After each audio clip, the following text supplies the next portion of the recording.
Hello dear student, कैसे हो आप सभी लोग। मैं हूं डीआरएक्स दिवेश पाल और आज की क्लास में आपका बहुत बहुत स्वागत है। पिछली क्लास में हम लोगों ने बात की थी कि युग्मक संरचना के दौरान कोशिका का विभाजन कैसे होता है, तो ये हम लोग देख चुके थे। आप पिछला वीडियो जाके देख सकते हो। इसके बाद हम लोगों ने बात की थी कि युग्मक का स्थानांतरण कैसे होता है, तो ये भी सारी चीज़ें मैंने बताई थी आपको कि कैसे ट्रांसफ़र होता है, पॉलिनेशन वगैरह सारी चीज़ें मैंने आपको बताई थी पिछले वीडियो में। इसके बाद हम लोगों ने बात करी थी सिंगैमी क्या होता है, मोस्ट इंपॉर्टेंट नीट में क्वेश्चन आता है, तो आप देखो जाके।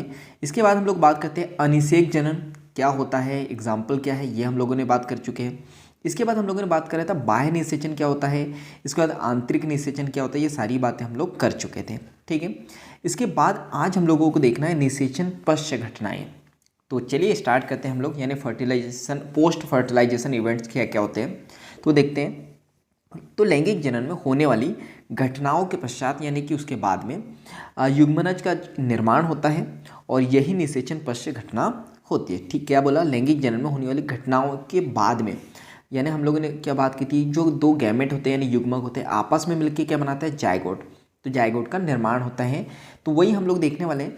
तो अब हम लोग यहाँ पे बात करते हैं युग्मनज यानी कि जायगोट के बारे में। तो देखते हैं, ये याद रखना, ये हमेशा होता है 2n। कैसा होता है 2n यानी कि द्विगुणित। युग्मनज का निर्माण सभी लैंगिक जनन करने वाले जीवों में सर्वव्यापी है, तो ये याद रखना। जो द्विगुणित युग्मनज का निर्माण सभी लैंगिक, जो भी लैंगिक जनन करते हैं उसमें ये जो जायगोट बनता है ना, हमेशा 2n ही बनता है यानी द्विगुणित बनता है।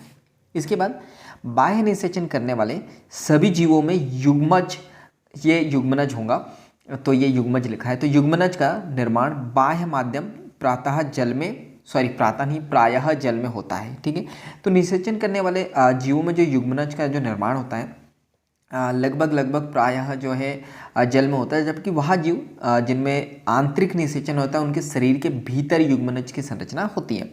तो जैसे कि हम लोगों ने बात की थी कि जो फर्टिलाइजेशन होता है एक तो जो है आंतरिक होता है, तो वो जल के माध्यम से होता है, तो वहाँ पे युग्मनज बनेगा। और जो आंतरिक निषेचन होता है जैसे हमारे अंदर, तो हमारे शरीर के अंदर जो है युग्मनज का निर्माण होता है, तो ये आपको याद रखना है।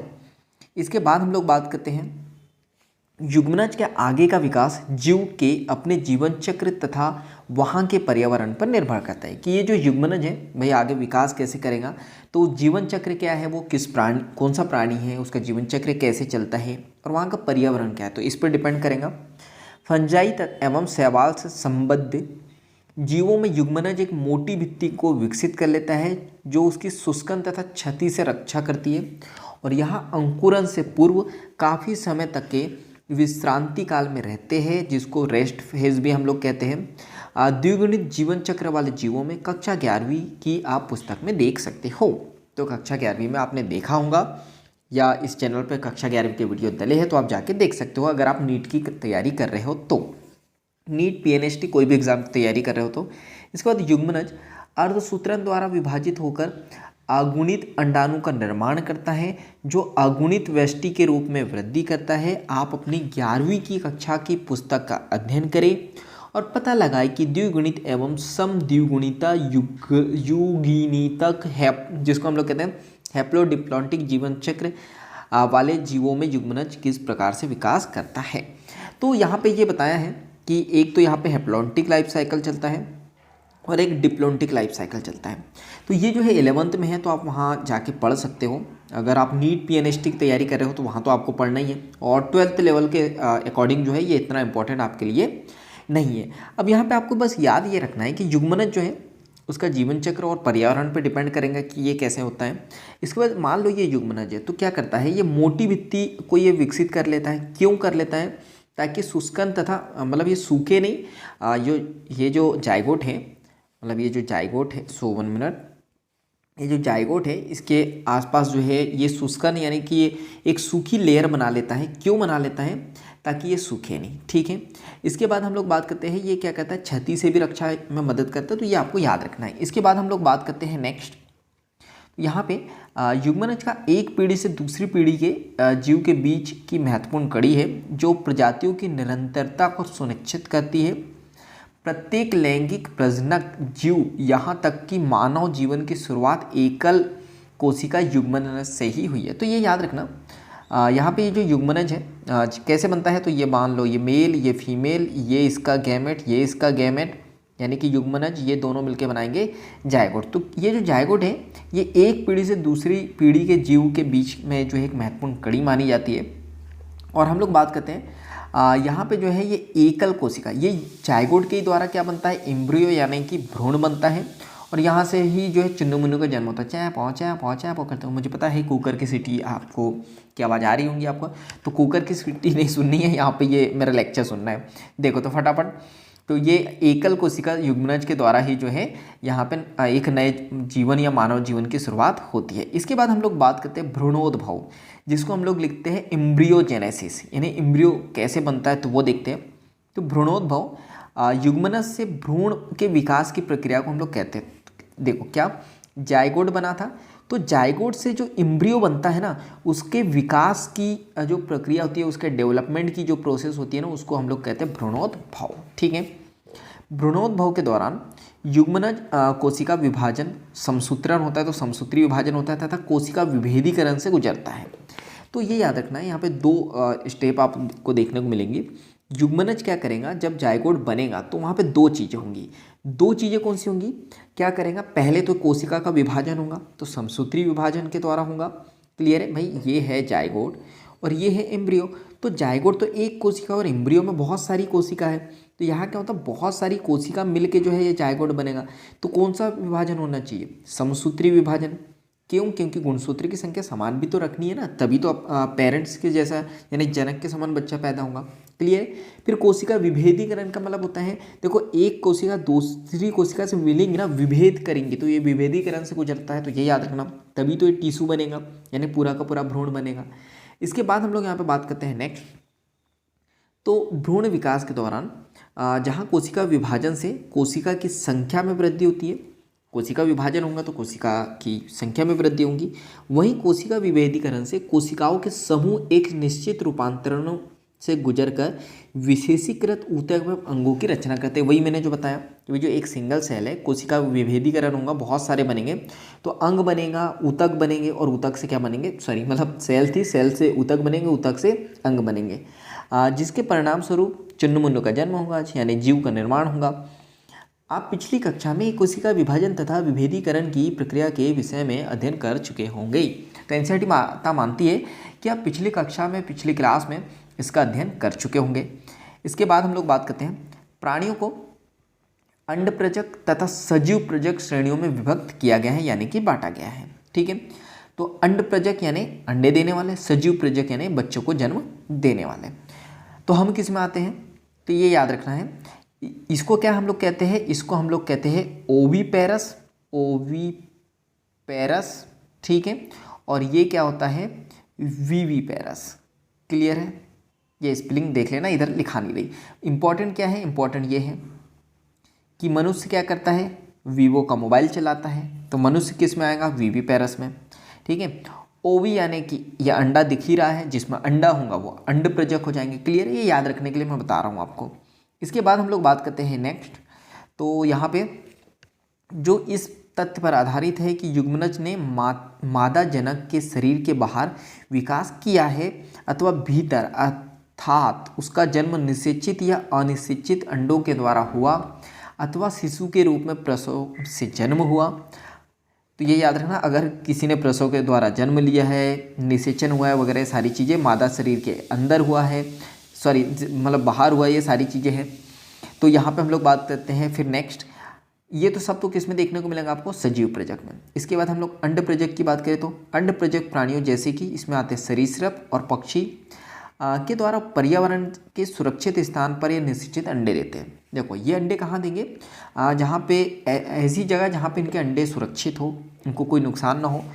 तो ये क्या करते हैं, अंडे के बाहर जो है एक कठोर कैल्शियम युक्त कवच से इसको ढक देते हैं। तो आपको याद रखना, अंडे पे जो कवच होता है ना, वो जो है कैल्शियम का बना होता है, जो एक निश्चित निवेशन अवधि के पश्चात, यानी एक अवधि के बाद में स्फुटन द्वारा शिशु को जन्म देते हैं।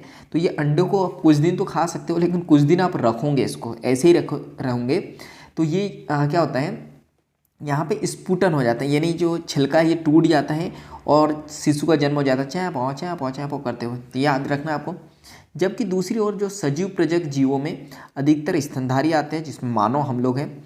मादा जीव के शरीर के भीतर युग्मनज विकसित होकर शिशु को जन्म देता है। यानी जो मादा होती है, 1 मिनट, तो यहाँ पे जो मादा होती है, ये मादा, सॉरी नहीं बनाते हम लोग, बड़ी गंदी बनेंगी इसलिए नहीं बनाते, बस समझ जाओ। तो हम लोग बात करते हैं यहाँ पे मादा जीव के शरीर के अंदर, यानी जो फीमेल बॉडी होती है उसके शरीर के अंदर यहाँ पे जो है जाइगोट विकसित होकर जो है फिर एम्ब्रियो बनता है, और एम्ब्रियो से फिर शिशु का जन्म होता है।